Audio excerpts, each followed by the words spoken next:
Hey everybody, I know it's been a couple weeks since the Chicago Pen Show, but I did want to give a little review of what I did and what I got and what I saw at the Chicago Pen Show. This has been made a little complicated by that broken wrist. So, yeah, that's been fun. That's a great way to start the summer. I've got a biking trip in the south of France planned for the end of summer, early fall, and I'm not exactly, able to get on the bike and do training right now. So this is fun. Anyway, first of all, saw some great people. I'm always happy to go to the Chicago show because I get to see the Grays from Edison Pen Co., terrific folks, and Sarge and Jazz are usually there. Sarge, the one-man pen show, who has been a longtime friend of mine in the pen world, and I'm always happy, really delighted to see them and say hello and look at Sarge's magnificent pens, most of which have moved out of my price range, but still beautiful to see. And of course, lots of great pens. And the Chicago show also has lots of terrific vintage pens. And sadly, I'm not really doing vintage anymore. When I first started pen collecting, it was almost exclusively vintage with a Bexley collection right in the middle of all that vintage stuff. But bling. I like the new pens. I like that I don't have to fuss with them. I like that they're big. I like that I get to meet the people who make them. Anyway, moved on to modern pens. But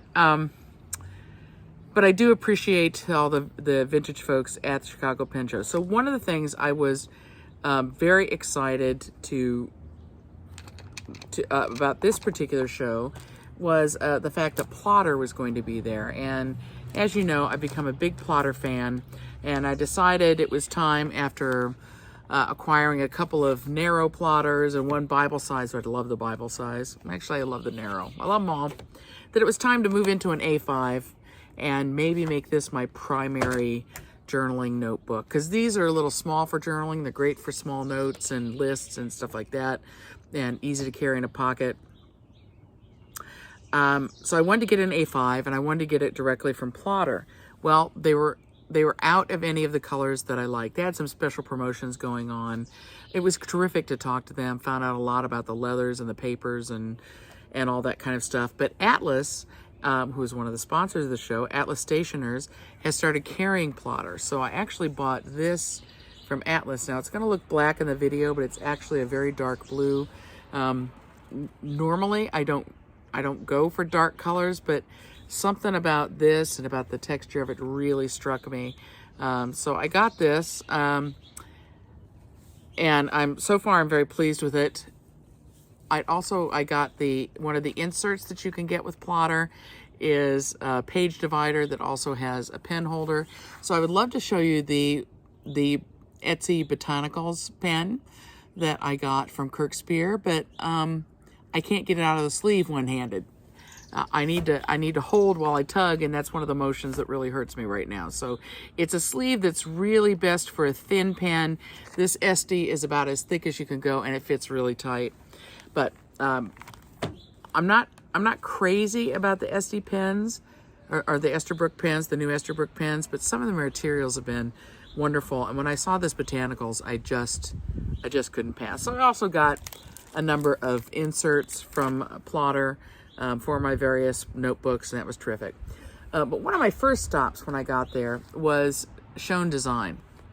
Now, Ian Shone makes a lot of pens. He kind of, I think people associate pocket pens with him, though he makes lots of full-size pens too. But he's been experimenting with a lot of things, and one of the things he's been experimenting with is the creation of a new nib, which he calls the Monarch. You see, it's this interesting canonical shape.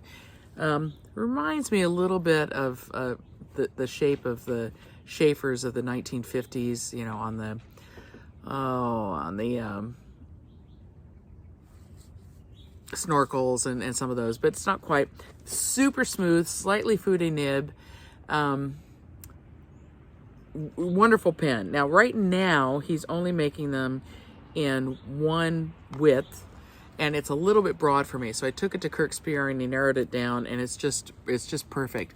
But I had a terrible time choosing what pen to get the nib on, because he's got all these wonderful aluminum materials and brass and copper, but I've always wanted a copper pen. I like the way it patinas. I like the way it looks shined up.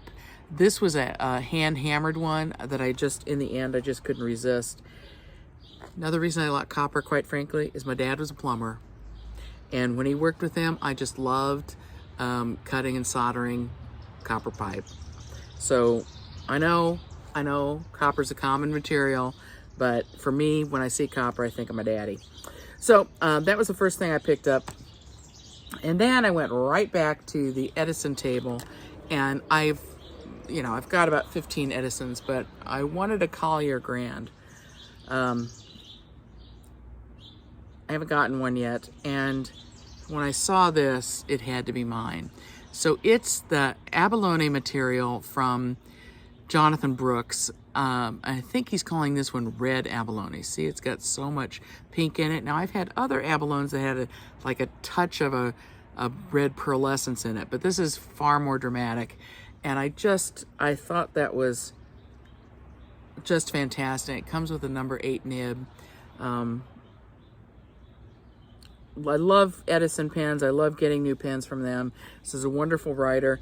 Now, usually at the Chicago show, I get a couple of pens from Jonathan Brooks. Sadly, this time I didn't make it back to his table before my money was gone to grab a couple of pens, but I feel a little bit better that I got one of his great materials. And the truth is, over the last 3-4 years, half the pens I've been buying have been made out of Jonathan's materials. Another thing I was anxious to look for there is a papier plume. Usually is at the Chicago Pen Show, and they have a lot of wax seals and equipment that goes with wax seals. They have pens as well, dip pens, fun papers. They carry this one paper, I think it's called Zenfolio, which is Zendesk. I don't remember. Zequence. That's it. Zequence, not Zen. Zequence. Terrific notebooks. I'm kind of full up on my notebooks right now. I haven't gotten the plotter, so I didn't get one of those. But one of the things I was keen to get was some of this stuff. And this is, okay, oh, good, the lid comes off easily. Opening things is hard. And these are little creamy little glittery paints that when you do a wax seal, sometimes, especially if you're using several colors at once, it's kind of hard to see what the seal is, what the image is. And so you can paint this in a little bit and bring out the image. It really makes a wax seal pop. I also got another seal. This is a tree of life, maybe. I'm sort of frustrated wax seal wise, because I kind of want something that's my thing. And Lightbringer Designs will do a custom design for you, but that means I'd have to create something. I'd have to come up with it. So that hasn't happened yet. I just want to discover it. But so I got a seal. Also got a few different inks while I was there. So this is a brand that I had not heard of, Andarillium. And this is their Flying Squid Blue. Lord knows I didn't need another blue sheening ink, but I just saw it and I thought it was a wonderful color. And I've got it in one pen, just nice flowing ink. So that's kind of it. Some other little doodads here and there. Picked up some stickers. Laura, if you're watching, I'm sorry I didn't catch you again before I left the show. Thanks a lot for coming up and saying hi to me. It was nice to meet you and nice of you to say hi. I was a little distracted when you did, because I had just gotten to the show and I was sort of overwhelmed with everything. So thanks for saying hi. Oh yeah, one other thing I got. Okay, I guess I can show it to you, kind of. So Marco at Toys from the Attic, for the last few shows, has had these writing pads. I've probably shown this to you before. This is not the one I just got from him. I got a brown one from him, but this is the one I used outside, so this is what I'm showing you. They're made out of some kind of composite that is sort of faux leatherish, and they are great. I use them everywhere. I'm up to 3 now. And I may talk to Marco about getting some cut to size for this portable writing desk I have, or maybe to keep as an insert in some of my notebooks, because just putting a piece of paper on this to write is just marvelous. So I love them. And this is the one that's kind of schmutzy because I don't keep it outside, but I bring it outside every day when I work here on my back porch. All right, I hope y'all are great. It was a fun pen show, and I'll see you at the next one.